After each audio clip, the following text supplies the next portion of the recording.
Well, when you hear the term water wars, most of the time you're probably thinking of fights about surface water out in the western part of the United States. But I'm here to talk to you today about some water wars going on here on the eastern part of the United States, and particularly in the Delaware River, which provides a significant component of New York City's water supply. So in the next six minutes, I'll tell you a tale of tumult, tunnels, and trout.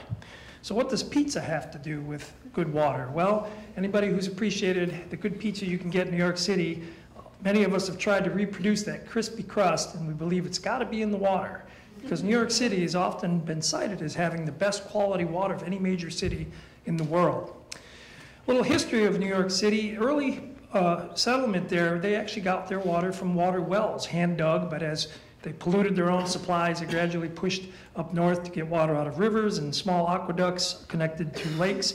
And ultimately, they built these large reservoirs up near the Catskills.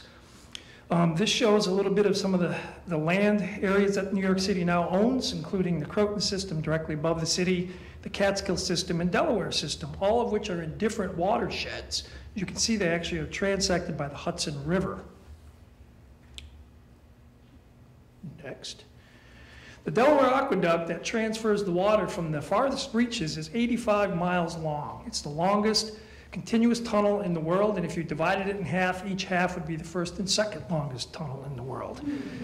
And so the tunnel itself is roughly 13.5 feet in diameter for most of its distance, and parts of it are almost a half a mile underground.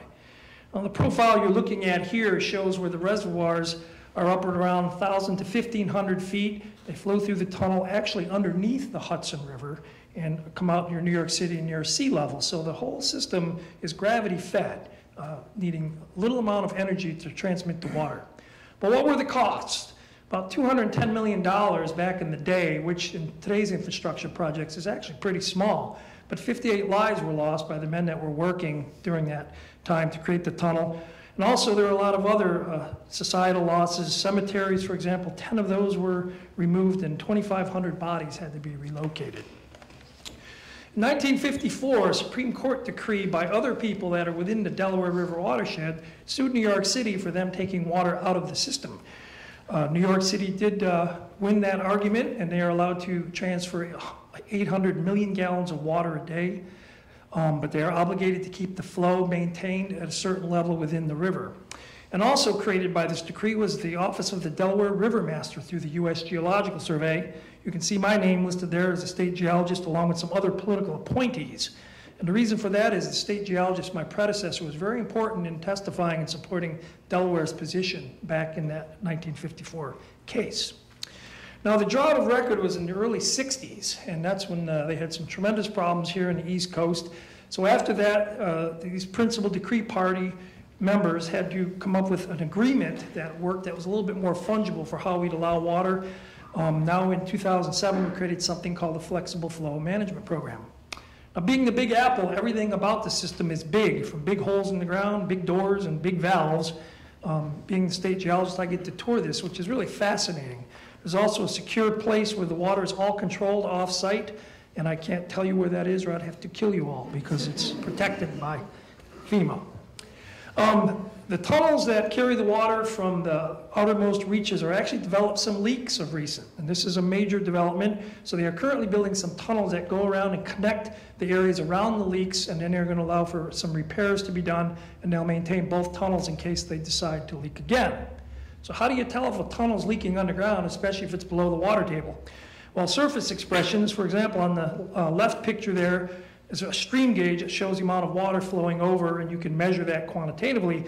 When the tunnel was shut down, it dropped down to 0.5 million gallons per day from 5. So about 90% of that water was from leakage from the tunnel. So how do you fix a tunnel that's this deep underground? Well, that device in the center that looks like the space station is actually a controlled atmospheric area where the divers live under 400 psi of helium atmosphere. That go down there and work 600 feet. It's the deepest freshwater dives in the world. And living in there is kind of a death sentence. If you ever had a stroke or something, you could not get out because you have to decompress for 72 hours. How do you drill a hole this big and connect these problems? Well, with a tunnel boring machine. That's the white thing going down into the hole. And it actually has operators inside, and they drive this thing that has about a 16-foot diameter to drill the new tunnels through the earth.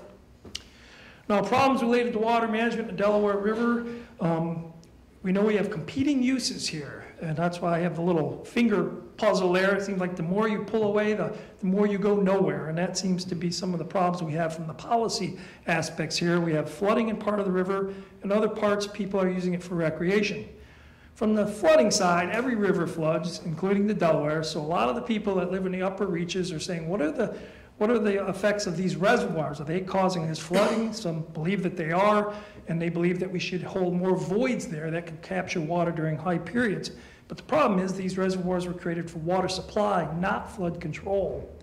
On the other side, you have what we call the fish people, and these are the folks that want more water released at times to create this cold water fishery that was established after the dams were there. So it's kind of a catch-22 in that the fish could not have survived there before the water was too warm, but now that the dams are creating cold water, they want more released to help the fisheries. Now, the River Master and Advisory Council meet with the public at times. My colleagues are shown here on the right, where we'll get folks coming up and with the competing uses telling us, please release more water, and the next person will come up and say, no, hold back more water. And of course, we get our share of hate mail that we're not doing our jobs well, so I have a new appreciation for Congress.